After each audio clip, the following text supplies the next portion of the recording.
जी पुत्र, महाराज जी जैसे कि हम सब जानते पास करो थोड़ा। महाराज जी जैसे कि हम सब जानते हैं कि भगवान हमें 4 मौके देता है जीवन में। बाल अवस्था, युवावस्था, प्रौढ़ावस्था और वृद्धावस्था।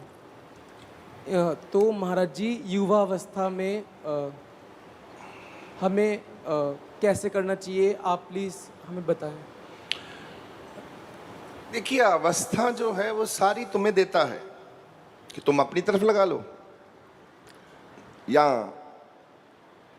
तुम मेरा भी ध्यान कर लो थोड़ा सा। बस भगवान तुमको सब कुछ देता है, बोले तुम ले लो या फिर मेरा भी ध्यान कर लो।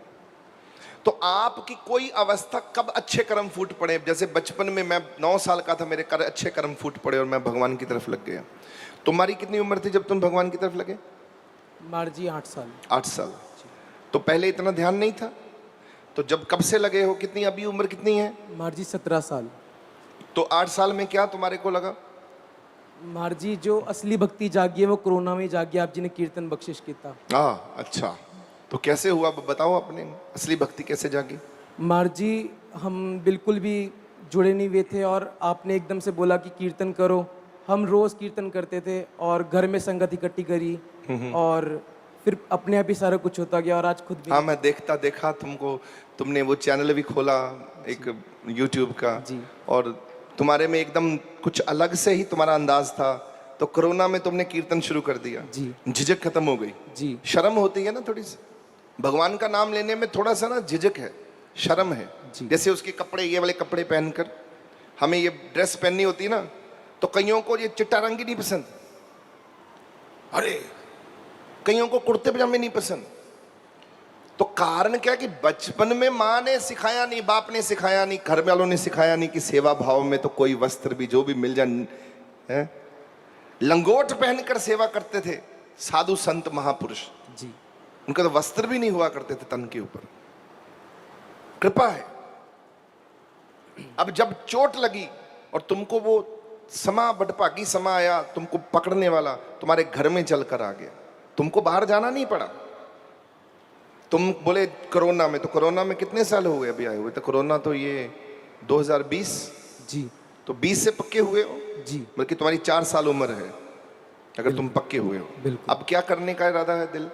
महाराज जी जो दर्शन दास आपने मेरे अंदर जगाया, मैं सब बच्चे बच्चे के अंदर वो जगाना चाहता तो वो जगाओ तुम।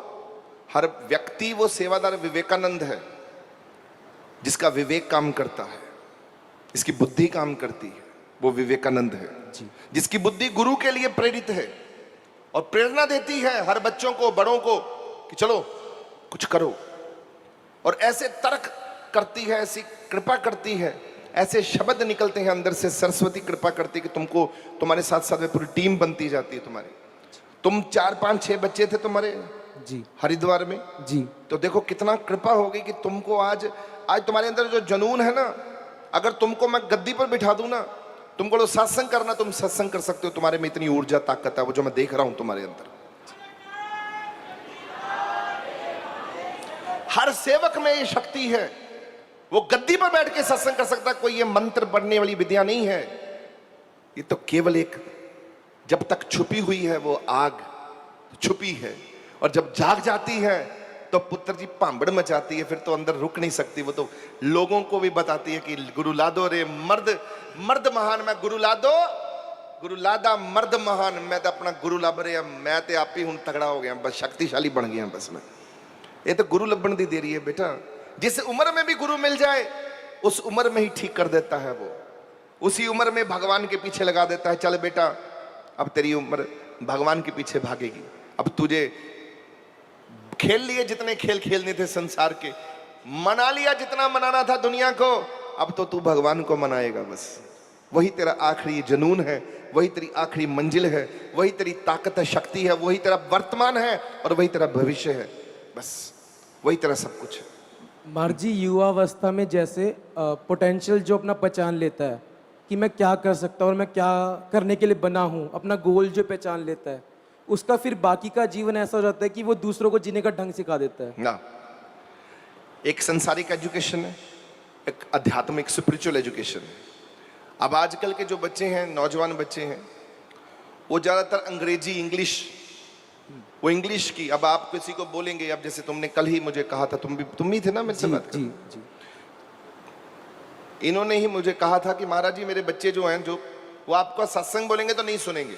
मैं किसी स्कूल में जाता हूँ, कॉलेज में जाता हूँ, किसी बच्चों को, हम उम्र को बोलेंगे सत्संग कीर्तन तो नहीं सुनेंगे, तो बोलेंगे स्पिरिचुअल अपलिफ्टमेंट है तो फटाफट सुनेंगे। मैंने कहा शब्द बदल दिए, अंग्रेजी के शब्द कर दिए।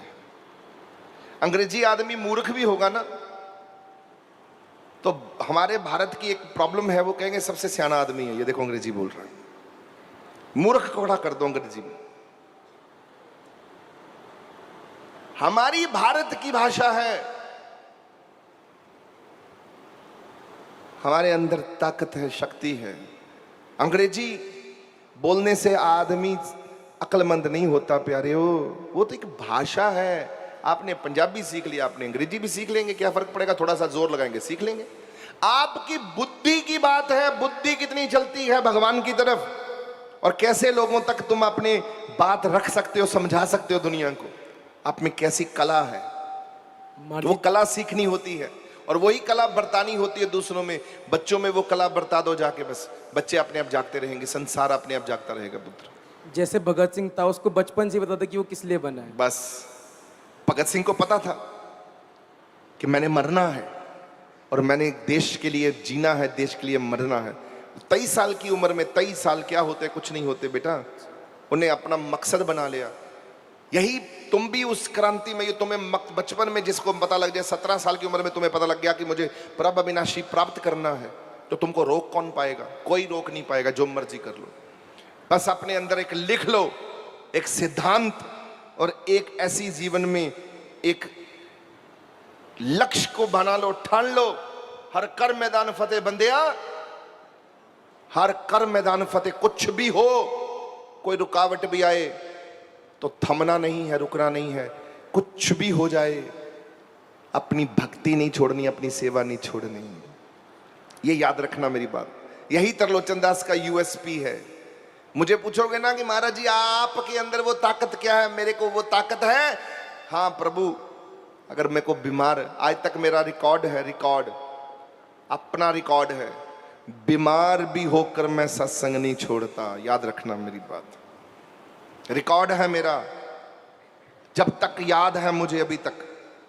बीमार भी हूं, बुखार भी चढ़ा है, मैं सत्संग पे आऊंगा, अपना काम करूंगा, और वही ताकत बांटूंगा लोगों के अंदर। मुझे कोई रोक नहीं सकता अपने गुरु की सेवा करने में। ना मुझे कोई आड़े आ सकता है, ना परिवार, ना समाज, ना रिश्ते नाते संबंधी, ना दूर, ना पराए, ना अपने, ना ये धरती, ना आसमान, ना ये काल। काल का भी वो महाकाल है मेरा गुरु, जिसके शरण में मैं लगा हूं। बस कुछ भी रुकावट नहीं आ सकती। आपको सोचना होता है कि जितनी मर्जी रुकावट आ जाए, पर आपको रुकना नहीं है। आपको अपने कर्तव्य का पालन। आपने कहा ना 3 घंटे के लिए मैं समाधि लगाने जा रहा हूं, आप कुछ नहीं करने जा रहे, चाहे मैं यहां कुछ ना बोलूं, सत्संग में कुछ भी ना बोलूं। गुरु गूंगे गुरु बावरे, गुरु के रहिए पास, जे गुरु भेजे नरक नू, स्वर्ग दी रखिए आस। गुरु गूंगा हो, कुछ ना बोले, चुप करके बैठ जाए। आप बोले 3 घंटे बैठे हो, आप भी चुप करके बैठे हो, समझ लो जितनी देर गुरु के चरणों में सामने बैठे हो, गुरु से लूट ही रहे हो, कृपा हो रही है, बस खजाने भर रहे हैं। घर से ये नियत ठान के आया करो, जब घर से आया करो। आज जैसे सुबह सुबह मैं उठा तो मालूम क्या हो रहा था, आज भी संगत में ही था। जब मैं उठा संगत ही भुगता रहा था, संगतों से मैं मिल गिल रहा था। जब मेरी आंख खुली मैंने कहा, फिर मेरे को लगा आज तो दिन चढ़ा है बड़ा भागा वाला। इतनी खुशी थी कि आज मस्या है, अमावस का सत्संग होगा, संगत के दर्शन होंगे। इतनी तीव्र इच्छा थी, इतनी कृपा थी, ऐसे आनंद और मस्ती और खेड़ा था। उसी खेड़े में यहां पर पहुंचा हूं आपके दर्शन कर। आपका भी वही स्वभाव होना चाहिए। पता लग जाए महाराज जी ने बुलाया है, आज समागम है, आप भाग के जाना है, सब काम काज छोड़ के। अरे मरने के बाद भी तो वहीं जाना है तुम लोगों ने। कहां जाना है मरने के बाद? और जीते जी उसको मना के रखो बस। तो तुमने बहुत अच्छी बात करी बेटा। महाराज जी, आजकल का जो युवा है वो मन का गुलाम हो चुका है, इंद्रियां वासनाओं में फंसा हुआ है। स्ट्रेस आजकल का नहीं, पुराना भी वो सब चले आ रहे हैं। ये थोड़ा थोड़ा असर था, पहले भी ऐसे ही था, पर बार बार बड़े बड़े महापुरुष आते रहे तो ठीक करते रहे। तो अभी भी ठीक करने के लिए तुम्हारे जैसे महापुरुष खड़े हैं। बोलो। स्ट्रेस और डिप्रेशन जो आजकल घर घर का नाम बन गया है, कॉमन की कुछ। और वो स्ट्रेस पता क्या है, बच्चों को गलत फहमी हो गई है सबको कि वो दूसरों को देख के जीने वाली। सोशल मीडिया इसमें बहुत बड़ा पार्टिसिपेट कर रहा है। आप अपने दोस्त को देखते हो, दोस्त सोशल मीडिया में फोटो डालता है, कहां घूम रहा है, वो जा रहा है इंडिया से बाहर, आप अपना माथा पीटने लगते हो, अरे मैं तो यहां रह गया, मेरा दोस्त आगे निकल गया। ये नफरत बाहर निकलती है, ये समस्या बन जाती है, ये चिंता, और ये अंदर सिस्टम खराब कर देती है। हम केवल अपना प्रयास करें, दूसरों को देख के जीना छोड़ दें। ये दूसरे जो कर रहे हैं, यूथ को केवल अपने आप को देखना। यूथ इन्फ्लुएंस और रंग में रंगा गया है, वो दूसरों के रंग में रंगा। स्कूल जाता है तो वहां दूसरों के बच्चों के रंग में, जो बच्चे ज्यादा थोड़े से ताकतवर हैं, जो बच्चे थोड़े से ज्यादा लीडरशिप में हैं, उनके रंग में रंग जाता है, वैसे ही वो हरकतें करने लगता है। और वो जो बच्चे हैं, उनके अंदर लीडरशिप कैसे आई? उन्होंने फिल्में देख के वो जो बदमाशी वाला रूप देखा है, बाजू टांगी, वो पता नहीं कौन कौन से चीजें बनाई हुई हैं, डोले डोले बना के बैठे हुए हैं। बस छोटे छोटे बच्चे हैं, ऐसे से उठा के डोले डोले बना रहे हैं। एक बच्चे को मैंने देखा, एक्सरसाइज कर रहा था, छोटा सा बच्चा था, मैंने उसे रोका। मैंने कहा बेटा हाइट तेरी रुक जाएगी, तेरी ना हाइट रुक जाएगी, ये जो तू डोले बनाने के चक्कर में लगा ना। मैंने कहा ये जो उठा रहा है, अभी तेरी उम्र नहीं है, तेरी कितनी उम्र है? तो मुझे कहता है अंकल जी मुझे मालूम है मैं क्या कर रहा हूं। मैंने कहा बेटा तेरे को मालूम है तो फिर तू करता रहे, और ये तुझे मालूम होना चाहिए कि तुम रातों रात डोले नहीं बना सकते तुम। मैंने कहा तुम 7 साल भी मेहनत कर लोगे ना, ये डोले नहीं बनने वाले, क्योंकि उम्र तुम्हारी टीनेजर है। अनटिल अनलेस तुम्हारे मांस नहीं आता, तुम खाते पीते नहीं हो, तगड़े नहीं होते, मोटे ताजे नहीं हो जाते, वो तुम्हारे मसल्स में जाएगा। मैं ये जरूर जाके किसी से सीख लेना, कुछ नहीं, व्यर्थ है ये सब। तो हर व्यक्ति अपना एक फोकस है। बच्चों को मालूम है मुझे क्या करना है, क्योंकि उसको हमने सिखा दिया हुआ है, वो वैसे ही जीते हैं, वैसे ही करते हैं, वैसे ही वो रहना चाहते हैं, उनको कुछ नहीं मालूम। तुमने जो यूथ की बात करी है डिप्रेशन वाली, वो दूसरों को देखकर जीना है। ओवर इंफॉर्मेशन, ओवर स्ट्रेस, ये प्रॉब्लम है। और तुम जाओ उनको निकालो बाहर। तुम्हें किस लिए पैदा किया है? तुम जितने लोग हो यहां, अगर किसी को देखते हो तो उनको समझाओ, जैसे वो समझ सकते हैं समझे। उनको जो भी आजकल मेरी छोटी छोटी सी रील्स आती हैं, रील्स जो छोटी छोटी सी होती है 1 मिनट की, वो लोगों को भेजा करो। उसमें एकदम सटीक जवाब है, सब कुछ ठीक ठाक है एकदम। सुनो उसको 10 बार सुनो, समझो, अपने पे लागू करो कि मेरे पे लागू होता है। जब अपने पे लागू हो गया, समझो, समझना है कि मैं वैसा बन गया हूं कि नहीं बना, फिर उसके ऊपर फिर 10 लोगों को बताने योग्य बन जाओगे। आगे मार्जी, एट लास्ट प्लीज आप एक मैसेज दीजिए यूथ को कि कैसे भक्ति उनका जीवन बदल सकती है। भक्ति उनका जीवन इस तरह से बदल सकती है, यूथ, और चाहे वो ओल्ड एज है, चाहे वो यूथ एज है, चाहे वो बाल बचपन की उम्र है, प्रौढ़ावस्था है, चाहे कोई भी अवस्था है, भक्ति सबका जीवन बदल सकती है, केवल यूथ का नहीं। भक्ति क्या करती है बेटा? भक्ति तुमको फोकस होना सिखाती है, अनुशासन सिखाती है। तुम क्या करते हो जब भक्ति करते हो? तो तुम्हें पता नहीं होता कि कौन सी शक्ति है जिसका भक्त का नाम जपना है, ध्यान लगाना है। कोई भी मंत्र पकड़ लो, किसी भी मंत्र को, जो गुरु से मिलता है वो तो महामंत्र है, वो तो नाम है। जो नाम नहीं जपा तो मेरे को राम नाम अब अच्छा लगा तो हमने राम नाम का ध्यान करना आरंभ कर दिया। राम राम राम राम राम राम, इतने प्रेम से जपें, इतने ध्यान से, इतनी भक्ति करें प्रेम पूर्वक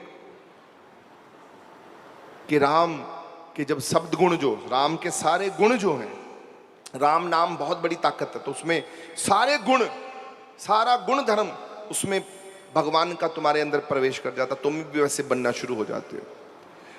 जैसे राम है वैसा तुम हो जाते हो, अपने आप होना शुरू हो जाता है। वाहेगुरु वाहेगुरु वाहेगुरु वाहेगुरु करते करते वाहेगुरु जैसे बनने शुरू हो जाते हो, अपने आप बदलाव आना शुरू हो जाता है। 15 दिन अगर तुम लगातार करो, 15 दिन, ज्यादा नहीं मैं बोलता, 15 दिन रोज 1 घंटा अगर भगवान की भक्ति करो तो 15 दिन के बाद जो तुम्हारे चेंजेस आएंगे वो तुम भी हैरान हो के देखोगे, यार मैं कैसे बदल। तुम्हारे अंदर कॉन्फिडेंस आ जाएगा, तुम्हारे अंदर भरोसा आ जाएगा, तुम्हारे अंदर बात करने का तरीका बदल जाएगा, तुम्हारे अंदर एक अलग से ऊर्जा ताजगी होगी, तुम्हारी सोच ही बदल जाएगी। तुम कहोगे यार मैं कुछ अलग हो गया हूं, मेरे अंदर कोई अलग शक्ति काम कर रही है, ऐसा जीवन हो जाएगा। 15 दिन बस 1 घंटा भगवान का ध्यान खूब करो। महाराज जी, वो एक चोटी थी जिसने नरेंद्र को स्वामी विवेकानंद बनाया था, हाँ। और हमारे दर्शन लाल जी को दर्शन दास बना दिया था। तो वो सेल्फ रियलाइजेशन कैसे करा जाए? सेल्फ रियलाइजेशन वो तो पुत्र भगवान चुनते हैं। विवेकानंद को प्रभु ने, गुरु ने खुद चुना, महाराज दर्शनदास जी खुद चुनेंगे, तुमको भी खुद चुने हैं। ऐसे ही लोगों के पास जाओ, उनको बताओ तुमको खुद चुनेंगे भगवान, तुम भगवान की तरफ लगना शुरू हो जाओ, ध्यान करना शुरू हो जाओ, उसका ध्यान करो बस, और अपने ध्यान में से सब चीजें निकाल दो। उनको बोलो कीर्तन तुमको पीस देता है, शांति देता है, बोले हाँ, तो बोले कीर्तन सुन लो, तुमको जैसे भी भगवान का आनंद आता तुम वैसे आनंद लो, पर आनंद लेना अवश्य जरूर करो। फील करो भगवान को, महसूस करो कि तुम्हारे को एब्जॉर्ब हो रही है, शक्तियां एब्जॉर्ब हो रही, शांति एब्जॉर्ब हो रही, कृपा हो रही है बस। तो देखो फिर कृपा। अभी जो मैंने कीर्तन किया है, तुम इस कीर्तन से तुम्हारे अंदर कुछ चेंजेस आई हैं? क्या आया है? खुश हो गया मन, बदल गए तुम, बोले कुछ मजा आ गया। अब तुम बता नहीं पाओगे पर तुमको आनंद आ गया, मजा आ गया, आनंद पे आ मेरी माए। तो आनंद ही भगवान स्वरूप है, करके पता लगता है। थॉट प्रोसेस ही खत्म हो गया है, थॉट प्रोसेस ही खत्म हो गया। हाँ, थॉट प्रोसेस खत्म हो जाए। तुम लगाओ जोर, बदलो। तुम 2 बंदों को बदल दिया, वो 2 बंदे आगे बदलेंगे तो बढ़ती रहेगी, चेन बन जाएगी, ये साइकिल बन जाएगा। तगड़े होके लग जाओ, महाराज जी की कृपा। नानक नाम चढ़दी कला तेरे पानी सर्वदा भला। तन गुरदर्शन, तन गुरदर्शन।